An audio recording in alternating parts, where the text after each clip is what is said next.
I do have some new ones. So I'm just going to go and say hello to Kelly Thornton. Thank you so much for joining us, Kelly. And wow, quite a year for you, hasn't it been? Not anything what you expected at the beginning.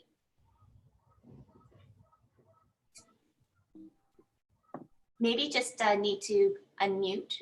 Oh, there you go. We got you now. I think I'm muted. Can you hear me? Yep, can hear you now. Fantastic. Yes. Yeah, this time last year I was packing up to drive across the country and start my dream job, and I said, I think it would have been a crazy experience if it was this, this crisis was happening as I entered the job. At least I had a fantastic season. Right up until March 13th, we were really flying high and having a great season. So, I say now, I thought I was brought here for, one, the big dream of putting my stamp on things and bringing great theater to the city. And now I realize I'm here to guide the company through the crisis with Camilla.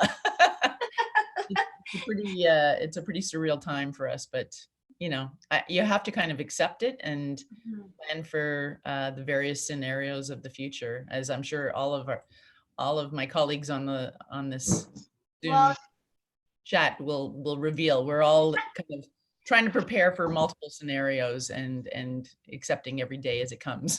Yeah, no, and we'll get into this because now it's just trying to figuring out what's the next step or what's it going to look like, and everybody can second guess. But just to fill you ladies in, is that Kelly is the artistic director for the Royal Manitoba Theatre Centre. When she came, it was like a 1-2 punch with her and Camilla, females right up there. And like she said, a very exciting season. And now all of this happened.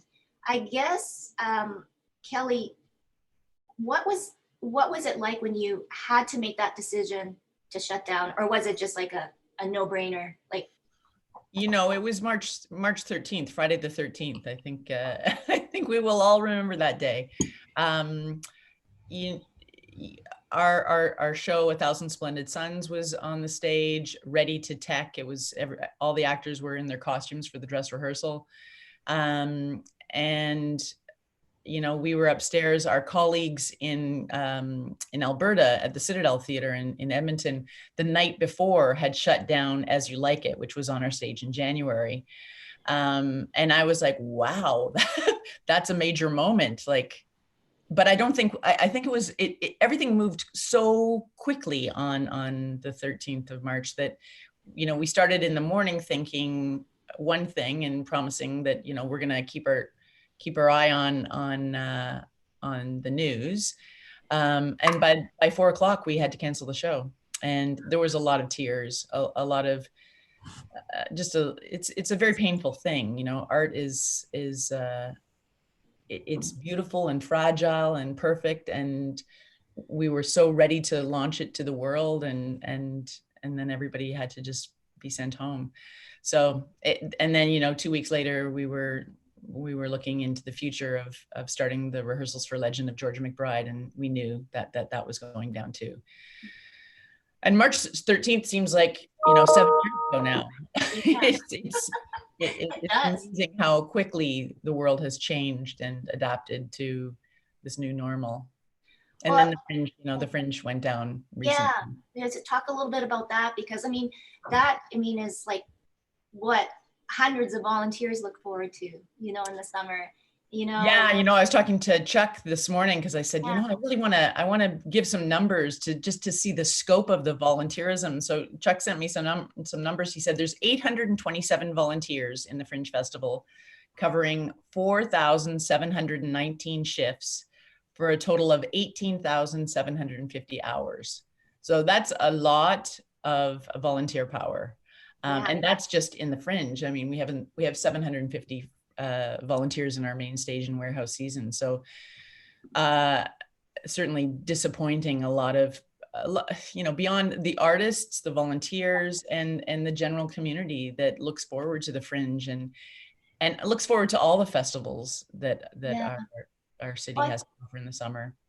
Well, we've got some really big thinkers. So I think, before we leave today, maybe we'll have an idea on what we can do to celebrate and, give a little bit back to these volunteers to make them feel like, that their work is very much appreciated and will go forward. But I'm going to open it up to somebody that's got a very exciting week this week, right, Catherine? Catherine's from Yes. WAG. Hi. Hi. So no doubt it's been a little chaotic at the art gallery for this opening. It's been hectic. We were really, really pleased to be able to move quickly after the announcement from the provincial government last week with some of the restrictions being raised. But yeah, it's been an effort. We had a plan in place, and I think the thing about the WAG is it's such a big space that we are able to maintain the physical distancing, but we're also able to take out those high touch areas of the exhibitions where, depending on how your building is set up, that's easier for some than others. And so, yeah, we're just opened this morning at 10 and starting with a free opportunity for frontline workers. We really wanted to do something small to really express our gratitude for everything they've been doing and are doing during this time. And then opening to the public on Thursday. But you'll see there's, markers set up. We have to limit the number of people. It's 10 square meters per person in the building, and that includes staff. So I'm at home right now, going in this afternoon. Yeah. But yeah, just I'm glad that we could there's so little right now to do. So to be able to provide a place where the community can come for inspiration. Yeah. And then I guess you're going to be having a lot of the permanent collection on display. Yes. Yeah. So that'll be nice too. So, Yeah. Because it's supposed to be a stellar year for the art gallery, the opening of the Inuit Art Center. And yeah, that's. Well, in so many, like just looking at the people on this call, yeah, when we closed, we were just about to open this show celebrating L.L. Fitzgerald, who is Manitoba's member of the Group of Seven, and he's does captivating paintings. We've got some of his drawings, and it was like opening in 2 weeks. So that's actually ready to go, and it's a partnership with the McMichael Art Collection in Ontario. So it is our nod to Manitoba 150, but we had a huge show called A Hard Birth, looking at the Métis perspective, and that one we hadn't started installing yet, and it's an expensive show. But luckily, we've been able to postpone it to 2022. So it's not canceled, it's just postponed. Yeah. And but now, in the meantime, bringing out more from the collection, which is great because it's, the community's collection. So it's there's lots to draw on there for sure. And we're kind of looking at ways to hopefully engage some artists in and celebrating what they've been able to do during these times of isolation. Yes, I know. There's got to be some inspiration from all of this too, as well. Yeah. And then so now I'd like to say hi to Maureen. I haven't seen you for ages. She represents the Canadian Museum of Human Rights. And Maureen, you're not opening, correct? Or not right away? Yeah, we're not opening right away. I guess we want to take our time and make sure that we've got opening everything safely for our staff and for visitors. I'm really impressed that the WAG's able to jump off the mark. So we'll be looking at what they're able to do and copying you on all your successes as you go forward. But I agree with Catherine that I think that, there's people need the arts and culture at this time as for their mental health. I mean, as a place to go and get new perceptions, reflection, and just get out of the house, for crying out loud. We've been in here so long. And so when we do open, we also are a very large space. So that's thankfully we can create those opportunities for social distancing as well. But we're probably going to be opening closer to the end of June, start of July kind of thing. Right. Yeah. Because you do have a lot of interactive galleries and it's just managing people through that, because people will stop for a while, right? To read, or if they're doing a tour, it's not like you can just kind of keep on moving kind of thing. Question for you. Right. So I we're was trying different things with flow, you know, and Yeah. plus I just want to follow up on the touch screens. I mean, unlike the WAG would have some of that, but we've got just hundreds of touch screens. And so they'll be off when we first open until we think of innovative things like maybe giving each person their own touch pin that they would hand in at the end or something like that. So we've got lots of art, lots of video, lots of point at things that can still be open, but it'll be a very different museum experience at first. Oh, I know. Will you have a gallery dedicated to COVID and the pandemic? I don't think we can get it. That's not a bad idea, but these things take time, so it sure wouldn't be right off the hop. No, we'll get back onto it. So Charlotte, hi. Good morning, Tracy. Good morning, and thank you for making all those wonderful connections. I will be busy on doing that and getting some more people on here. So this might help Kelly and maybe, well, obviously Catherine. We've had talks, fundraisers now. Okay, galas are out, and the way of how people are going to donate, right? And what does that look like to still have a gathering? I'm just kind of comes to mind on the email that you sent me that Robin Priest spoke at the schizophrenia gala, and it was a virtual gala. So how did that work? And, you know, how do you still manage to keep that kind of environment? You know, I mean, because we all love galas and, you know, the black and white ball and, you know, the art gallery ball. I mean, those are standards people look forward to. Well, the Manitoba Schizophrenia Society had their Iris Gala virtually on Saturday night. And similar to what Kelly was saying, is all of a sudden it was like shut down, like MTC, and then what to do. So the donors and the contributors were really great about, you know, keeping their money flowing. It wasn't an interactive gala per se where like the Zoom, it was just you logged on, you watched the pre-recorded messages, and then you could bid on the auction. And I was really pleased at the monies that were raised, and the donors really stepped up. So we were very, very thankful for that.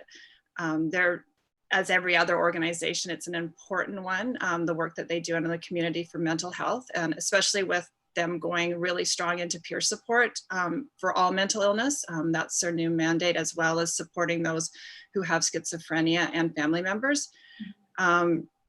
But the messaging continually was, this is the only year we're ever doing this. Like this, you know, we want to go back to the old, you know, we want the connectivity of people getting together. I mean, all those things that were missed. And the comments were heartfelt and missing seeing everybody. So I know. Well, I even the opportunity to do this is like, wow, it's, you know, just that one step of, oh my God, seeing, you know, different faces other than my family, you know, for the last 7 weeks. So Susie, I want to talk to you about volunteers. Now, we celebrated, Kelly had incredible numbers, you know, of how many hours of volunteering. Catherine, you know, Maureen, you know, I mean, all of these places value their volunteers. Now in this new kind of environment, Susie, what do you think the whole kind of willingness to give, to volunteer your time now, will there kind of be more of a distancing, or it'll all become the same and we'll be friendly Manitobans, support everything? I think that we're really lucky here in that we do have such an involved and dedicated volunteer base. And I'm sure that if we did a Venn diagram of all the people who volunteer at the various places, we'd see a lot of overlap in terms of who those giving people are, right? And I was actually thinking about volunteers yesterday on my walk, and just thinking about how much they contribute to everything that happens in this province and how heartsick they must be missing all the things that they love to do as well. You know, whether it's Folk Fest and MTC, Fringe Fest, all those things, Folklorama, all those things run on the power of volunteers, really. And I think, you know, we said last week that in this new reality that we're going to have post COVID, I think we are going to see, like everyone said, I miss seeing people. I think you're going to see more people step up to be volunteers and to be there for these organizations that are run by volunteers and they're the lifeblood of these places. and in the sense of, we need to keep these places going. We've seen how, arts and culture and music have sustained us during this time. And that's one way that we can give back, as well as, monetary donations. But that connection with that organization and giving back and being, a part of it and helping other people feel at home in these organizations and in these spaces, I think will be really important to some. Wow. Yeah, I think so too. And I don't know, ladies, Kelly, what was the consensus, or have you done a consensus or kind of a questionnaire or feeler for the volunteers? I mean, they're pretty dedicated, and I don't think they'll.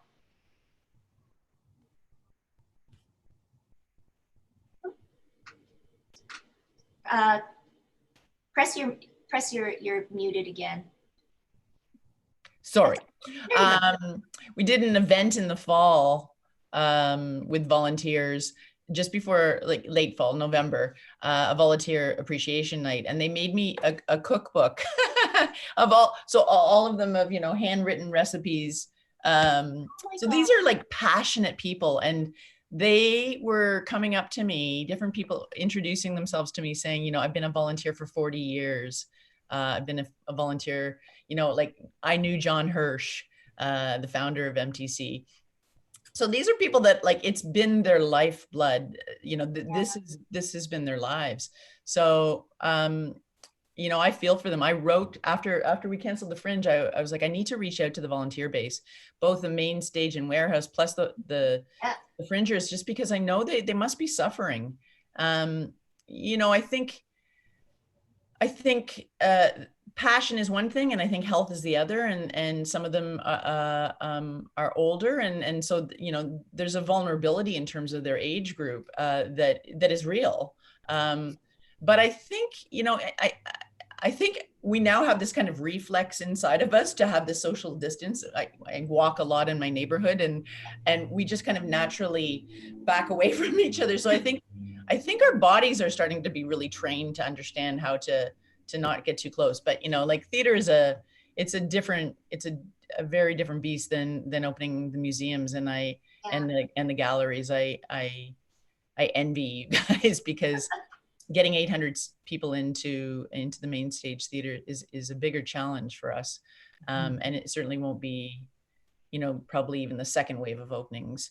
But yeah, like, I think the volunteers will be back for sure, because when we're allowed to gather again and we feel safe, I know that they'll come back in droves, because they've been with the institution for as long as they can remember, and they love theater. So, well, and it's true what you say, Susie, that they're a moving volunteer corps between so many different organizations. There's overlap with these volunteers, that they really give so much to Winnipeg in so many different organizations. So it's pretty profound what they offer to us.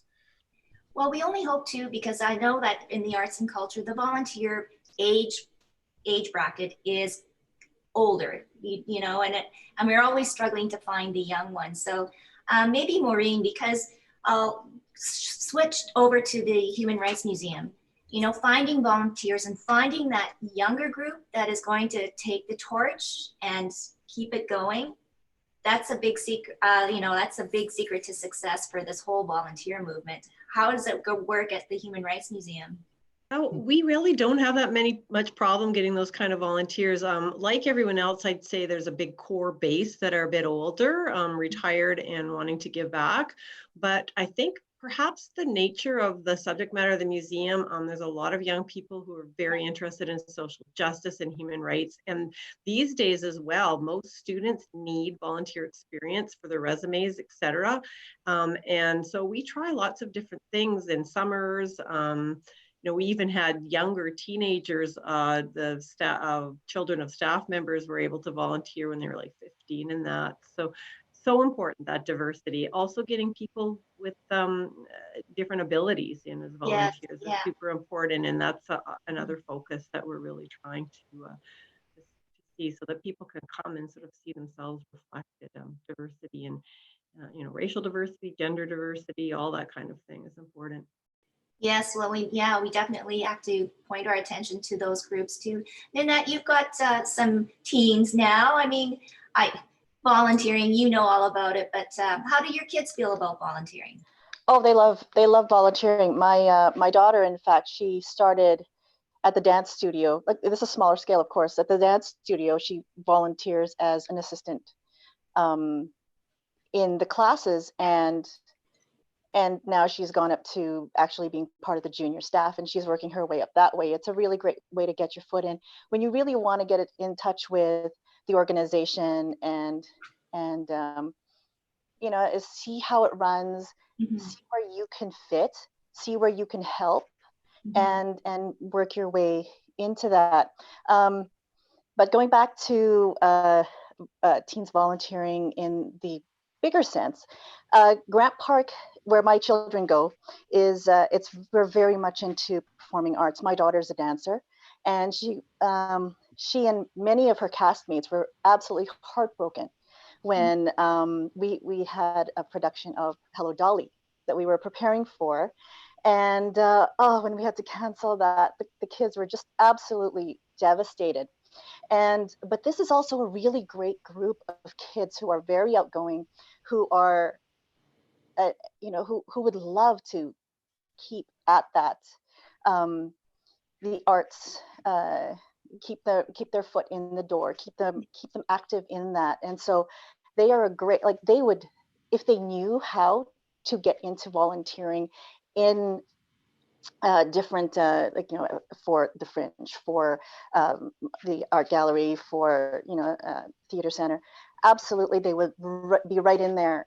This is a really large group of kids, and if we could find a way to get the word out to them and let them know, hey, this is where you can go to get your fix. Because I know many of them are, they really, once everything is okay again, this is a really strong group of kids who would really like to get out there and get into the environment again, for sure. Well, we'll get you connected with Kelly. Hey, Kelly. Fantastic. There's your problem solved with all the young people. Oh, yes. But you know what, I guess too, the whole idea of volunteering and commitment, but I mean, even like Kirsten, it's the mental health and wellness too, right? And we're talking too about being isolated and crossing the street when somebody else is crossing. And do you think that some of us will have kind of trepidation once we're out of this and trying to get back, or yeah, I think absolutely. I think we're going to be watching to see what everybody else is doing around us, for sure. And touching on that volunteer end of things, a volunteer opportunity is such a gift to someone who has struggled with some mental health concerns and is starting to find their ground and get comfortable in certain settings again. Whether there's so many great organizations you can volunteer, somehow that idea of volunteering, getting yourself back in the world, is less daunting as, having that job where you got to be there at a certain time. And so I think that piece is going to be missed as well. Yes. When people are trying to find their new normal and people are trying to kind of get back to that new normal. And, as far as the young people go, so interesting talking about the social justice. There's so many fantastic young people that are so committed to social justice. I have a 22-year-old who is all about that. And she has been volunteering since middle school, like everything she could get her hands on. And then life gets a little busier and they have less time. But I love hearing about the young volunteers and people that are still trying to make a difference. And I'm sad for them that opportunity isn't going to be there for a little while, or not like it was. Yeah. Well, I'm wondering, ladies, will our values change? Catherine, will your values change and what's important? Maybe we'll just appreciate being out a little bit more. Yeah. I mean, just echoing what everyone said, that volunteers are really the heart and soul of the WAG, and really had a lot to do with getting, you know, some of the big institutions started in the first place. Mhm. We were like basically run by volunteers up until we got big enough to have more staff, and really laid the groundwork for many of our programs, like school programs, the shop, and just recognizing the power of art and culture to benefit the community. And so um, we've been staying in touch. And Tracy, you're an amazing volunteer for the WAG, and it was so lovely to see Ainsley Cockshot and Henny Corin on your series recently, because they've also just, you know, to bring that creativity and bring this outside perspective in to make an organization or a group more relevant to the community.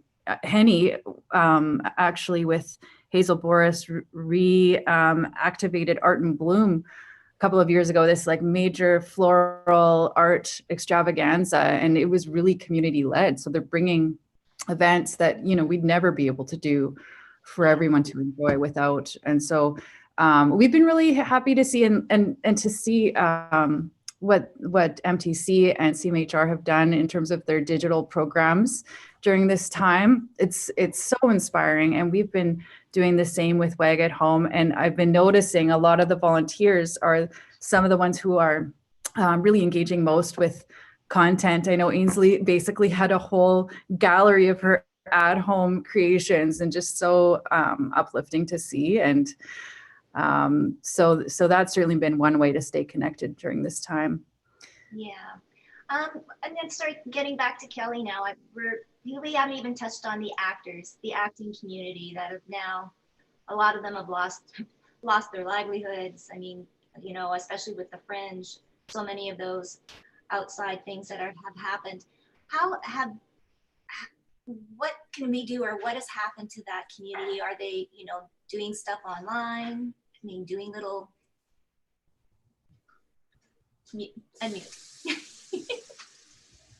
Yes. Yeah, I think it's been, I think initially there was a huge worry in the performing arts, because they're very vulnerable actors. They are not, they're independent contractors. And so they're not usually able to access employment insurance. And so, you know, I had multiple colleagues that had, you know, suddenly $75,000 just dropped out of their year because they had, you know, consecutive gigs lined up. And so luckily CERB came into effect, and that lifted that community of actors that were really facing into the unknown, into what food banks and to lose their houses. And, you know, these are working people with families. So yeah. So I was really relieved that there was government support for them, and that they could access a kind of employment insurance for them to keep going. You know, I think artists are being creative all around the world in terms of, you know, putting themselves online, doing things. Yeah, MTC launched Backstage in the Peg last week, which is like a kind of pan Winnipeg theater arts magazine to celebrate the community as a whole. But I think, you know, I know there's a multitude of, you know, Zoom readings and Zoom performances that you can tune into. I think everyone craves being back in a room. I was actually, you know, going for a walk the other day, and I just started crying because I thought, I envisioned myself doing my first curtain speech on the John Hirsch main stage, the first performance back, and I just started weeping, because I just think that is going to be the most magical moment for people to be able to be together again and to experience theater, for the actors too, because, you know, the living arts is very different than you know, film. You're in constant communication with your audience, and it's a communal experience. It's an exchange between the actors and the audience that is like nothing else. And you can't get it in Zoom. You can get parts of performance and you can get parts of the art inside of our screens, but you can't get that hit that is immediate, where our, you know, I'm sure you've heard this before, but you know, your heart rate starts, the heart rate of 800 people starts to beat together. And that's a really important thing that is missing for people and people's lives right now. So, you know. And Kelly, I think it's safe to say that we'll all be crying with you. I know. I cry already. I cry at everything. I cry at the symphony. I cry at Rainbow Stage, like already before. So when this, yeah, now we're just gonna bawl our eyes out while we watch. No with mascara, joy just in our crying. hearts. I want to know, what was the speech? What was your part? What was your speech that you did? What's my opening speech? Yeah. Oh, just, you know, it was like literally just the words, welcome back. Like I just, you know, we are so, you know, I think we're all suffering from like low grade depression, situational kind of depression from what has happened, and not being able to actually mentally process it all, because I mean, we've all done our part and retracted from our society and we're sheltering in place, but we're suffering through it quietly. We have grief that we can't be together.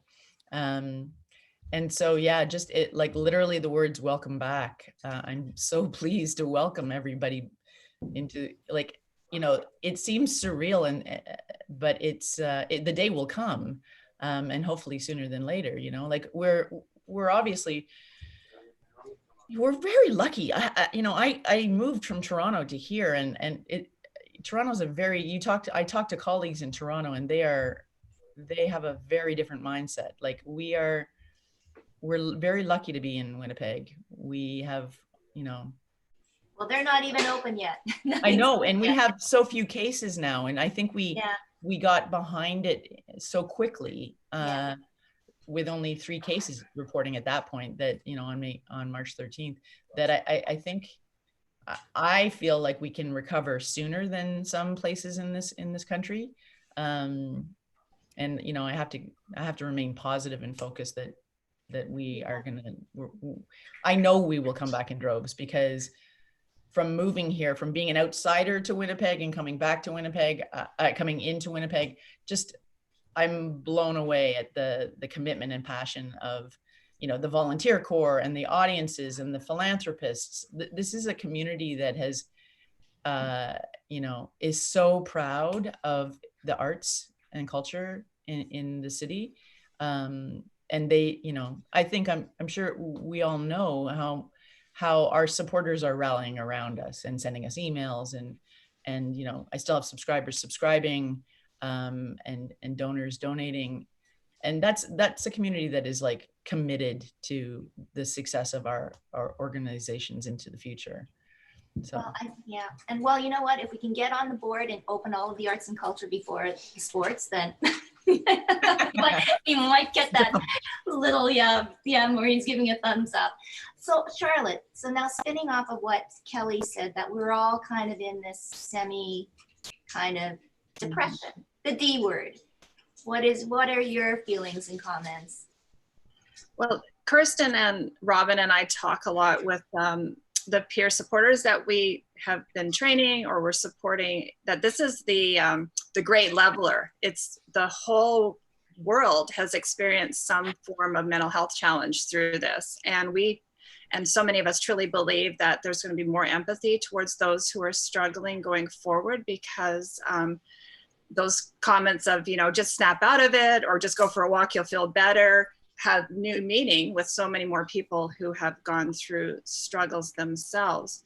And it's also a big time for people who've struggled to come forward and say, hey, you know, I've been living with this for so long, and I have some tools and techniques and some ideas that maybe will help support those who are going through depression and mental health challenges for the first time ever. So the peer movement and the mental health orgs are championing that there's more conversation, stigma is decreasing, lots of great stuff is coming out. So we're pulling the gems out of this pandemic in the mental health world.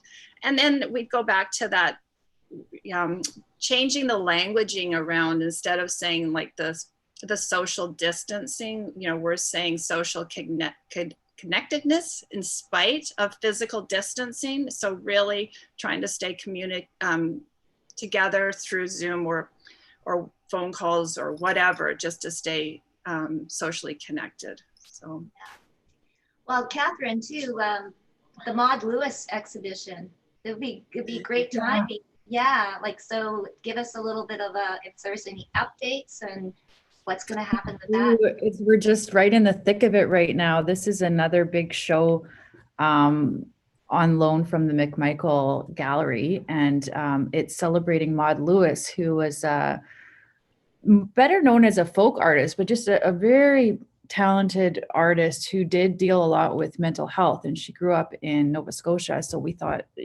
just considering all the tragic events from a week or so ago, how relevant this show would be. It was scheduled to open in January, and we're kind of just trying to figure out what the dates will be. We'll know soon, but certainly we're hoping it'll still come. Yeah. And on some good news, Kelly, I wanted to say congratulations to Kimberly Rampersad. I think Kimberly is like gone to Stratford now. So that's a big... She was named the Associate Artistic Director of the Shaw Festival. Oh, the Shaw Festival. Wonderful. Yeah. And she was at Grant Park. Hi, Kimberly. That's how old I am, because I remember when she was just starting out. But yeah, I saw that a while back, and that's such great news, and all of this. Yeah, fantastic. Okay, so I'm going to switch gears. How did you spend your Monday? Did you go out to a patio? Did you go to a hairstylist? Susie's going, no. Like, is this too soon? I actually canceled. I had a hair appointment for today. Yeah. My stylist, because I was on the first day that she canceled, I was on the first list of people to call when her salon reopened.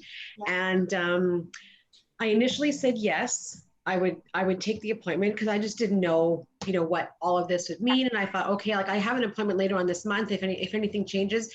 And I actually texted her last night and said, you know what, I can't do it. I said, I'm sorry. I said, I just don't feel right. It's not, I just don't feel safe enough. I have an immunocompromised person in my immediate household. You know what? The grays, they're right there, ladies. Look at that. See? And you know what? It's not important enough. It's just not.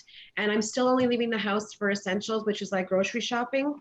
And I mean, for me, I'm still not comfortable with whatever normal they're trying to make us think is happening right now. Still not happening for me.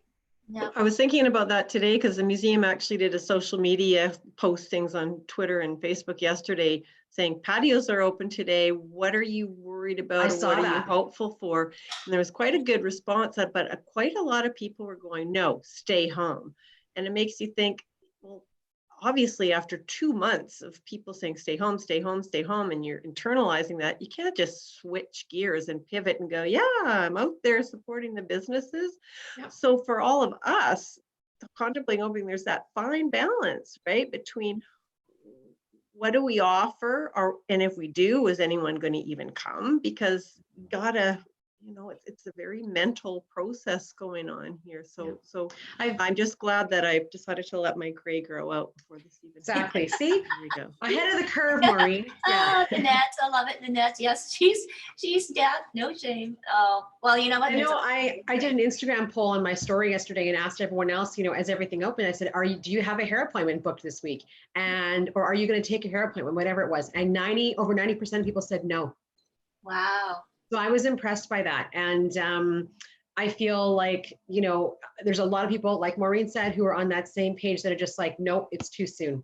It's only for essentials that people are going out. And I think that's great that, like Kelly said, or Catherine has said, like, we're lucky to live here because people have gotten the message. And I think that's a really good thing. No, that's true. I was just wondering, I think theater, you're right, Kelly, and the sporting events are going to be the last to actually probably open. Do you feel that there's going to be some new restrictions Like, do you think that maybe the audience number is limited? Maybe, you know, you're not sitting right at the front of the stage, you're sitting further back, you know, there's going to be that kind of feeling. Museums like the Human Rights Museum and the WAG, like they're much larger facilities. But I'm just wondering, I don't know. We all love live concerts and live performances in theaters. What do you think, Kelly? Yeah, you know, I know the concert hall, the government asked us to prepare, you know, how is your, what's your map for reopening? What procedures would you have in place and protocols? And, you know, I know the concert hall tried to kind of, you know, talk about a socially distanced audience, you know, everybody's 3 seats apart. It's more challenging than it seems, though. Number one, we have to rehearse a show, so you're putting, you know, a team of actors, sometimes 20 actors together in a room, rehearsing a musical. I mean, there's, you know, the stories of the choir that everyone attended that in the States, and they all got sick. So it's a lot. It's easy to put that down on paper, but really to, you know, if you have to go to the bathroom and you're in the middle of the row, Yeah. like how do you get out? Or somebody starts coughing, it's like Oh, I know. Yeah, everybody leaves. Fire. Yeah, I think I have my doubts that socially distanced theater can actually work, because you have to funnel them through the lobby, and it's impossible to funnel 800 people through a lobby unless you have like waves of arrival time, like on an airplane, you know, you're in section A, B, or C, and you arrive at a certain time. But all of that is like, it's a logistical nightmare. And it's, you know, obviously we're running the numbers, we're doing our due diligence in terms of trying to see if that, you know, if that is actually an option. Right. I think the smaller theaters, like, you know, our warehouse stage, or, you know, PTE, they might have a different, there's a different path, I think, for the smaller theaters, but an 800 seat is our biggest obstacle in terms of, you know, when will we be able to gather at those numbers? But, you know, like our season is 6 months out, so a lot can happen in 6 months. And you know, I don't want to, you know, I know Broadway is talking about not really regathering until 21. Yeah. But again, we're in Manitoba, our numbers are very different, you know, and so I don't want to jump the gun and make a decision too soon, because I want to see how it rolls, because so much happens. I mean, I think all of us have been through this where we realize, like, that's why I say March 13th seems like 7 years ago. You know, even 2 weeks passing seems like we know so much more than we did 2 weeks ago. So, you know, things are going to change. You know, I'm really hopeful that the schools go back in the fall, because if schools go back, then I think we can Get through this. Yeah. Yeah, but I'm also realistic. Like, I know there's a study in the States that surveyed audiences, and they're different. The Americans are in a different world, but they said, you know, 65% said that they what would make you feel safe to return to a theater, and they said a vaccine. 65%. So that's a real number, and that's a reality that we might just have to face. Do you think do you think there will be a vaccine? There was never a vaccine for SARS. I know, and you know, they're working on some trials already. Yeah. Which is good.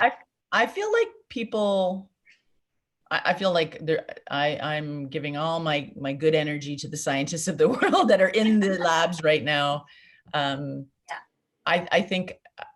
I don't think this is an unprecedented time for all of us in the world that society has shut down globally. So I think there's a lot of scientists working to try and crack the code. But you know, developing a vaccine also, it doesn't happen overnight. You got to do trials. Anyway. Well, Stay positive, people. Stay positive. Very positive. Yeah, we can hardly wait to get to the theater, and we know that we can come visit the WAG, and then, you know, shortly this summer, the Human Rights Museum will open up, and, you know, I guess we can all share in those good things. I guess moving forward though, what would your thoughts be on, I guess, what do you think your new normal will be like?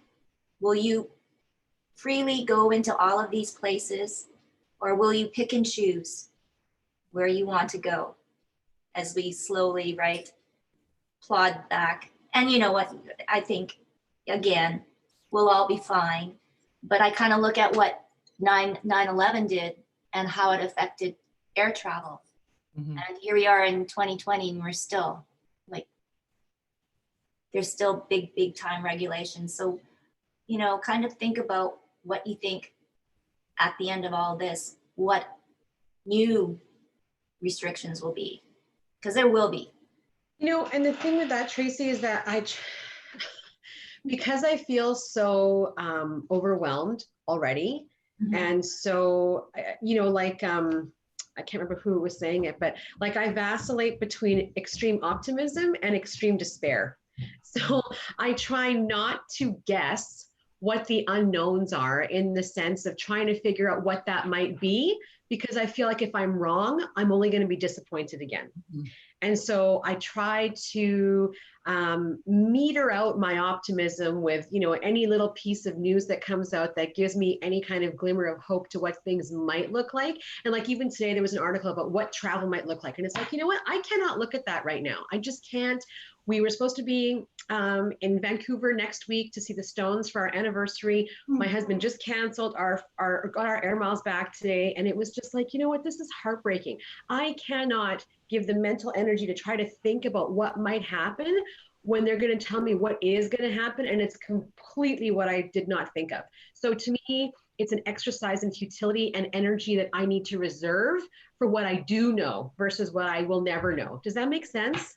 Yes. I hope it Yeah. does. Thank you. Yeah. Thank you. Yeah, and I think the point about travel is a good one, because I mean, in an industry like ours that's reliant on tourism and travel, and we working with our partners at Tourism Winnipeg and Travel Manitoba, and they're all saying, and I've been on a couple of webinars lately too that agree that it's going to be stages. First, it's going to be people just visiting in their own cities, and then for a long time, just day drives, people within a day's drive of things. So getting back to full-on travel is going to take a really long time, actually. And so we're going to have to focus around that new normal as well, in terms of our expectations for who our visitors are and where we ourselves are going to be planning to go.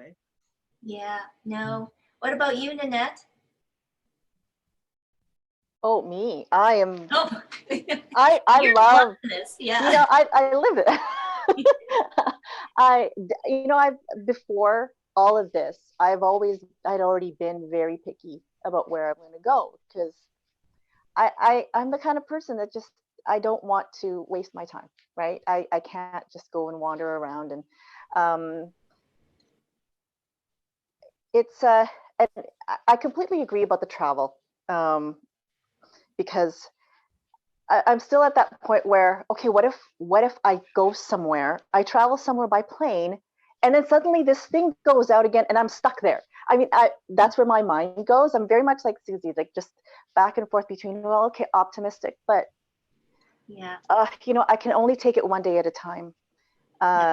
See where we are today.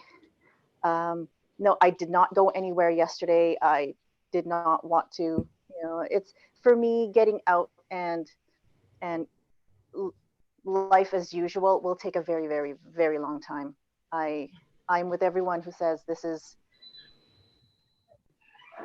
it's still unsafe. I'm not ready. I don't think we should be opening up anytime soon. I think that and people I associate with agree. Like, there are, despite what everyone sees on TV, on social media, and anything, people do not want to go out. They just don't.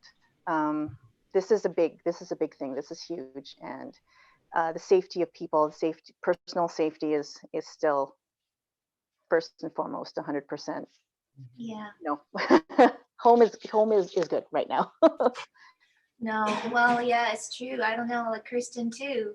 I mean, I'm listening to all this conversation, and I'm thinking, do I actually share that I did go out yesterday with my 19-year-old daughter, and we did venture to see what was open and what was not? And I think the point is that in our society, we have a lot of people who are absolutely not ready to venture out, and that's a good thing. And we also have some folks that are ready to venture out cautiously and see what's going on, and that's a good thing as well. I can tell you that I went to Polo Park. Everything's closed. It's the softest reopening because nothing's open. Like out of all the stores in Polo Park, there's maybe 5 stores that are open, and it's nobody's there. So that's a good thing. The good news for my daughter was Urban Outfitters was open, so she was in heaven, and that was good for her. And like, I mean, so are you allowed to touch the clothing or? yeah, you know what? They had it set up so the entire mall, which was empty, nobody was there, was set up so well in the sense that everything had arrows. Every store that you walked into, you had to sanitize your hands. All the change rooms are closed. Huge, 60-day return policy. So if you can touch it, but you can return it. When it returns, it sits for 3 days before it goes back out. So it's really, really cautious. But I think this mass opening that everyone's thinking about is just not gonna. It's not happening, and it's not going to be an issue. And it's not Boxing Day. Like it's just it's not. And that's because we have so many different personalities, right? For me. I'm ready to kind of venture out cautiously a little bit, but yeah, we don't have to worry about any mass anything because everything's still closed. Yeah.